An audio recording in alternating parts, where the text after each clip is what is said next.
पवन सिंह को best actor का award Dada Saheb Phalke film foundation ने दिया।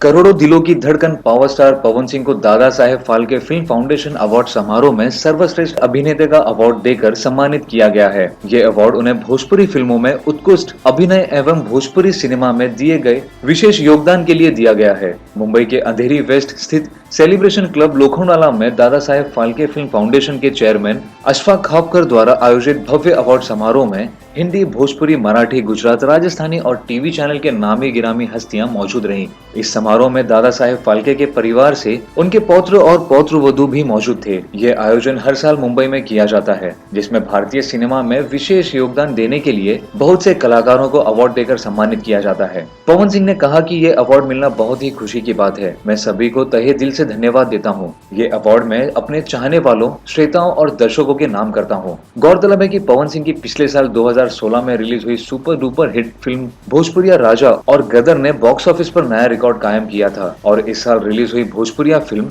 सत्या ने रिकॉर्ड तोड़ कलेक्शन करके बॉक्स ऑफिस पर नया इतिहास रचा है। उनका all time superhit song lollipop लागेलू देश के अलावा विदेश में काफी पसंद किया जाता है, तो अब ऐसे में उन्हें इस अवार्ड से नवाजा जाना काबिले तारीफ है।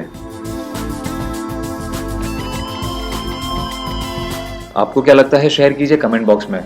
और भोजपुरी जगत की तमाम ऐसी चटपटी खबरों के लिए सब्सक्राइब करें हमारा चैनल स्पाइसी भोजपुरी।